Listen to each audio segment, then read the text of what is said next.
is no such thing as theatrical belly dance.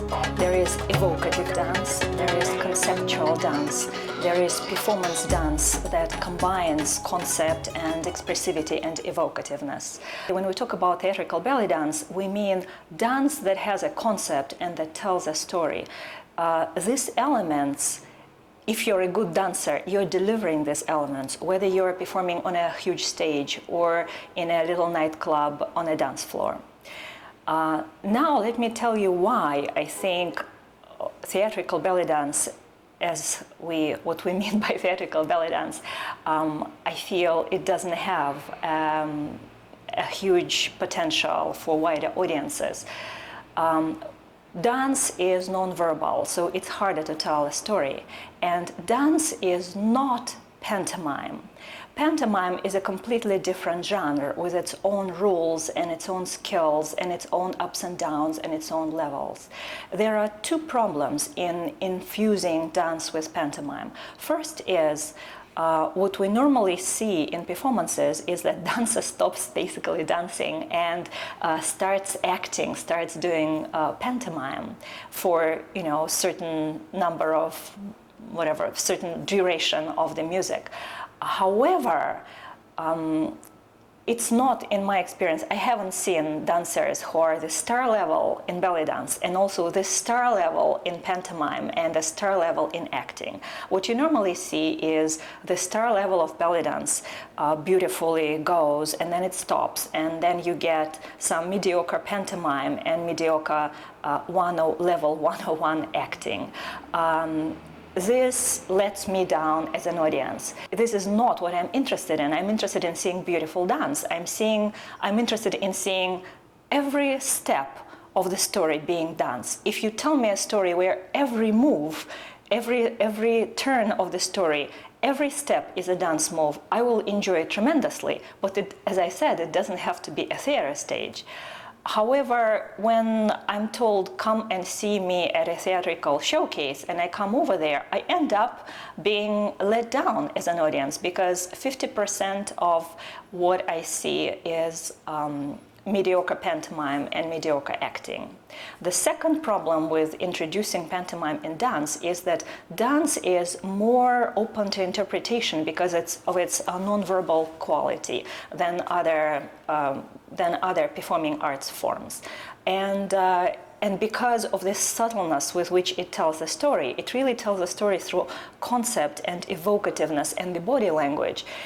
If you take pantomime and make your story so much more graphic that if you're portraying something like, a lion mauling a zebra and you rub it in, this is what exactly I see in front of me, it's an interesting concept, but it takes the mystery, it takes my right to interpret this dance. Again, it lets me down as an audience because it takes away something that I was really looking forward to. I was looking forward to this nebulous mystery of dance where you interpret the body language the way you interpret the body language in a regular conversation. So these are the reasons why I'm not a big fan of theatrical belly dance. I'm just a fan of dance, evocative dance, expressive, conceptual dance, storytelling dance. Theatrical belly dance, my maybe loose definition, is a public performance taking place outside of a commercial setting. So it's not a restaurant show, it's not a hookah lounge show, it's not a wedding or a Sweet 16 party. It is outside of that realm, and also maybe a little bit outside the realm of a very classical performance, in a classical manner with live music, outside of the classical model as well. To have a good theatrical belly dance performance, I think, as with any performance, it starts with your audience. The minute you take this dance outside your living room, you have to consider your audience. But the beauty of theatrical belly dance is you are now liberated from that very, very narrow commercial script of being the pleasing dancing girl whose job it is to make, your clients happy. You can write your own script. You get to express your own voice. An analogy I like to use is that it's as if you're an oil painter and you have been invited to hang a work as part of a prestigious gallery show. So as an artist, now you're going to think, what masterpiece do I want to present to this audience? What story do I want to tell them? What emotion do I want to convey? What topic do I want to explore? And in addition to these artistic ideas about the actual work you're going to put on display, as a working artist, and hopefully you're developing a body of work, what do you want the people that see your work to understand about you as an artist? What are your strengths? What are your specialties? What do you want them to know about your process? It's a lot of thought, a lot of self-analysis, some meditating, some analyzing, and I kind of sum it up as intent.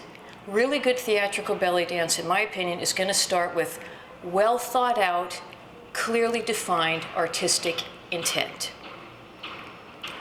Once you have determined your intent, the next step is how you're going to convey this to the audience, and that, in my mind, is content, the method by which you get your ideas across. So normally, for a dancer, this is going to start with the music.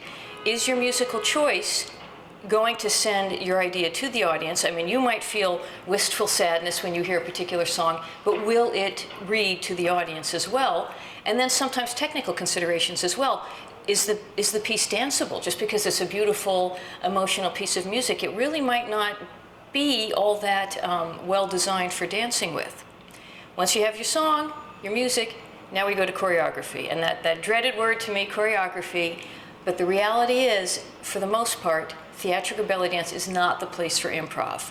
Once you've removed live music from improvisational dance, I think you've taken away a lot of the inherent drama in the idea of doing improvisation. And no matter how great you are as an improvisational dancer, you are never delivering your most defined performances because you're reacting to the music and to the crowd. When you choreograph it, you are going to totally own that music. You're going to make those highs really high, the lows really low. You put in witty little choreographic combinations that you come up with. You showcase your strengths because you build the whole piece around that. So I think a well thought out choreography, very important, and good solid technique. This audience that's coming to the show, these are your peers and your colleagues maybe. They know as much about the dance as you do, and your teachers and your mentors who might know a great deal more about the dance. Even the general audience that tends to come to a theatrical belly dance show tends to be a more sophisticated, knowledgeable audience. Just, shaking some fringe and having a charming smile is not going to get you over with this audience. They are expecting to see polished content, good technique, and a high professional standard, and artistic diversity and authenticity and individuality as well. Once you have your choreography, then we get to things like costuming, makeup, props. Again, does all of this convey the idea that you want to convey? Does it all go towards your ultimate story, towards the impression that you want to make on this audience? I mean, you maybe want to make them happy, maybe you want to shock them, maybe you want to leave them laughing, or make them feel outrage. Whatever it is, all these pieces need to work towards that final end. And technical considerations, in particular with costuming and makeup, if you truly are on a theatrical stage, the distance from the audience, the lighting, this is going to wipe out a lot of commercial costumes that you might wear in a typical restaurant where the audience is like 6 inches off your hip and they can see all that intricate beadwork. On theater stage, it's just going to wash out to its predominant color. So this is another aspect you want to consider. It's a lot of things to consider, a whole lot of elements that are going to go into this. But to me, again, to sum it up, well thought out, carefully defined artistic intention, and you're going to marry that to very well thought out, carefully polished artistic content.